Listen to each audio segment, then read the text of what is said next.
wabarakatuh. Bahkan kami dari kelompok 7 penelitian sosial dengan judul perkembangan budaya Korean Pop atau K-pop serta pengaruhnya terhadap gaya hidup dan budaya siswa kelas 10 SMA Negeri 32 Jakarta. Dan bersama saya Muhammad Afandi selaku ketua kelompok. Lanjut. Pak Bedi. Yang pertama, pergerakan dari penelitiannya. Korean Pop atau K-pop merupakan budaya yang telah menjamur di Indonesia, khususnya di kota-kota besar seperti di ibu kota. Jadi seperti yang kita ketahui, K-pop sudah tersebar luas di banyak kota, terutama di kota-kota seperti Jakarta, dan banyak yang mengetahui K-pop maupun ada beberapa yang hanya tahu tapi tidak mendalami. Ada fenomena K-pop di Indonesia jadi sudah berkembang selama 2 dekade dan hampir menjangkau seluruh lapisan masyarakat dari anak-anak, remaja hingga kalangan dewasa. K-pop sendiri bermula pada tahun 1992 oleh grup K-pop yang bernama Seoul Taiji, dan di Indonesia sendiri mulai berkembang pada tahun 2011 dan puncak K-pop berada pada tahun 2017. Ketiga, budaya K-pop memberikan pengaruh yang sangat besar bagi masyarakat Indonesia. Jadi budaya K-pop sendiri memberikan pengaruh berupa positif, negatif, ataupun tidak memberikan pengaruh sama sekali bagi peminatnya. Selanjutnya, pengaruh gaya hidup yang lebih konstruktif terhadap hal-hal yang berkaitan dengan jualannya, pembelian album, tiket konser, hingga barang lainnya yang berkaitan dengan jualannya seperti foto art dan livestream. Jadi pengaruh gaya hidup juga ada yang berupa pakaian dan cara bersikap. Oke, selanjutnya berdasarkan latar belakang yang tadi sudah dijabarkan, kita memiliki 2 rumusan masalah. Yang pertama, bagaimana perkembangan budaya Korean Pop di kelas 10 SMA Negeri 39 Jakarta. Dan yang kedua, apa dampak dan pengaruh Korean Pop terhadap budaya dan gaya hidup siswa kelas 10 SMA Negeri 39 Jakarta. Setelah itu ada tujuan penelitian kami. Yang pertama, mengetahui perkembangan budaya Korean Pop di kelas 10 SMA Negeri 39 Jakarta dan mengetahui budaya Korean Pop terhadap gaya hidup dan budaya siswa kelas 10 di SMA Negeri 39 Jakarta. Bagaimana perkembangan budaya bicara? Selanjutnya, manfaat penelitian. Yang pertama, penelitian ini diharapkan dapat memberikan informasi tentang pengaruh K-pop di kalangan remaja, khususnya siswa kelas 10 SMA Negeri 39 Jakarta. Yang kedua, dapat memberikan antisipasi terhadap pengaruh negatif dari budaya K-pop di kalangan siswa kelas 10 SMA Negeri 39 Jakarta. Yang ketiga, penelitian ini diharapkan dapat memberikan wawasan bagi para pembaca serta menjadi langkah pencegahan agar meminimalisir dampak negatif dari budaya K-pop. Selanjutnya untuk kajian pustaka, pada kajian pustaka kami memiliki 4 cara kunci.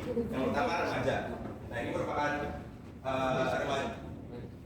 kesimpulan dari pendapat menurut Suci Ningsih dan KBBI, yaitu masa remaja merupakan masa di mana berlangsungnya usia mulai dari 11 sampai 12 tahun hingga 20 sampai 21 tahun. Di mana dalam masa tersebut seorang akan mengalami berbagai macam perubahan dalam dirinya, seperti perubahan fisik maupun perubahan psikologisnya. Kedua ada Korean Pop. Korean Pop atau biasa disebut dengan istilah K-pop merupakan jenis musik populer dari Korea Selatan. Fenomena ini tidak hanya booming baru-baru ini, tapi sudah lebih dari 2 dekade. Dengan tempo musik yang cepat, musik video yang penuh warna dan penampilan yang menarik membuat K-pop mudah tersebar ke seluruh dunia. Selanjutnya ada gaya hidup. Gaya hidup merupakan tingkah laku sehari-hari manusia. Namun dalam sisi ekonomi, gaya hidup ialah bagaimana cara seseorang dalam membelanjakan uangnya dan bagaimana ia mengalokasikan waktunya. Lalu yang keempat ada budaya. Menurut Kuncara Ningrat, budaya ialah keseluruhan sistem gagasan, tindakan, dan hasil karya manusia dalam rangka kehidupan masyarakatnya menjadikan milik manusia dengan belajar. Metode penelitian yang digunakan merupakan kualitatif yang terlihat dengan cara deskriptif. Selanjutnya tentang penelitian ini Sunan Negeri 39 Jakarta. Subjek yang diteliti merupakan siswa SMA Negeri 39 Jakarta kelas 10 yang memiliki keterlibatan dalam proyek K-pop. Masing-masing kelas 10 mengambil satu responden narasumber. Selanjutnya, teknik penelitian wawancara. teknik pengumpulan data berupa observasi dan wawancara, dan teknik pengambilan sampel berupa berdasarkan sampel yang mencari sampel sesuai kriteria suka fans K-pop yang fanatik, fans K-pop yang biasa saja, dan fans K-pop yang tidak terlalu mendalami. Selanjutnya, cara pengolahan data berupa reduksi data, metadata, dan verifikasi data.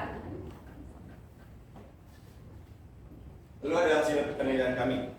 Yang pertama, berdasarkan rumusan masalah tentang perkembangan budaya K-pop. Perkembangan budaya K-pop sangat besar, juga terjadi di SMA Negeri 39 Jakarta.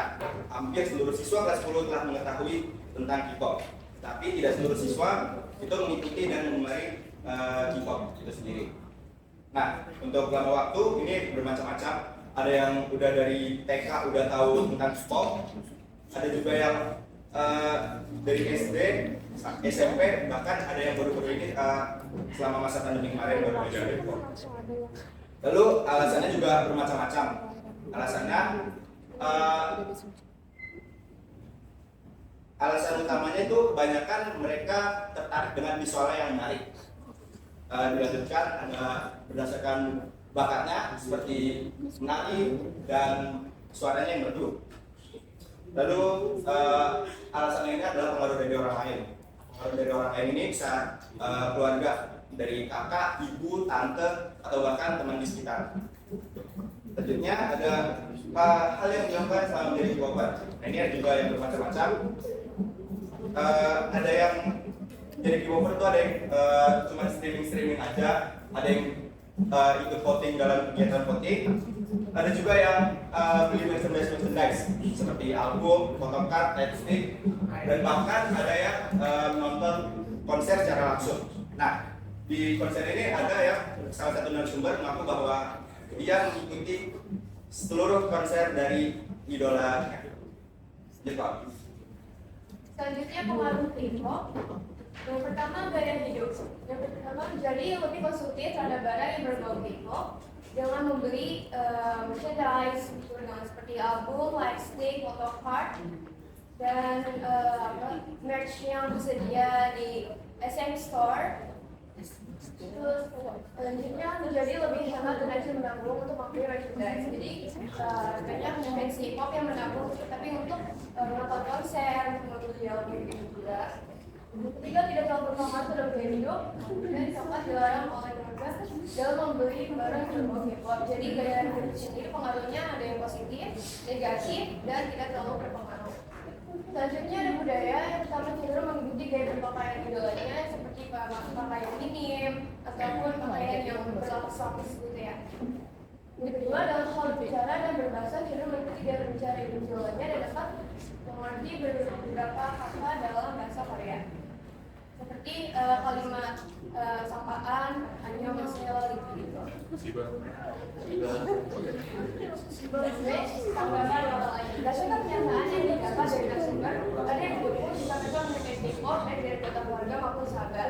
Jadi dari tanggapan keluarga, sebagian besar sangat menyetujui saja, namun tetap mengingatkan untuk berada pada batasannya dan tidak keluar dari batasannya seperti konsumtif gitu.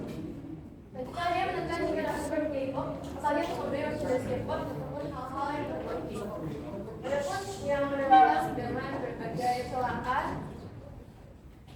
dan yang menjelek-jelekan idola K-pop. Biasanya untuk yang menentang ini ada dari teman ya.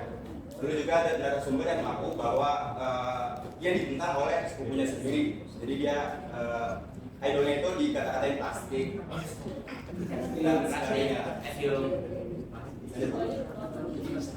Lalu untuk kesimpulan berdasarkan penelitian tadi, kami dari kesimpulan bahwa K-pop tidak selalu membawa hal negatif, tapi juga ada hal positifnya seperti ada lebih bersosialisasi bersama teman sesama K-pop, ada juga yang berada menabung tadi. Nah, selain itu ada hal negatifnya juga, yaitu tadi ada yang jadi lebih konsumtif, ada juga yang gaya berpakaiannya yang lebih terbuka dan tidak sesuai dengan norma yang berlaku di Indonesia. Lalu ada saran untuk siswa yang tadi yang konsumtif itu agar lebih bisa mengatur keuangannya dengan baik. Karena kita tahu kalau konsumtif itu nggak baik kan. Dan yang kedua lebih bisa mengatur waktu dengan baik. Ada salah satu narasumber mengatakan bahwa ketika PJJ dia itu menonton streaming dan bukan malah mengikuti PJJ. Jadi harusnya lebih bisa mengatur waktu dengan baik. Yang tiga, tidak terlalu fanatik terhadap sesuatu. Nah, ada satu narasumber juga yang menceritakan bahwa temannya itu terlalu fanatik sampai menjadikan idolanya itu sebagai kekasihnya. Yang keempat, lebih bisa menghargai kegemaran seseorang. Nah, yang tadi ada orang yang tentang sambil menentang itu kan nggak baik. Jadi lebih bisa menghargai lah selama itu tidak melewati batas. Dan terakhir ini ada sesi dokumentasi bersama beberapa narasumber pedagang orang. Ini sudah. Dan ini ada sebelah.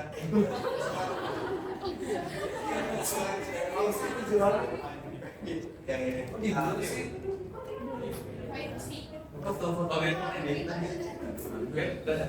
Nanti kita terima buat kelompok itu ya. Kelompok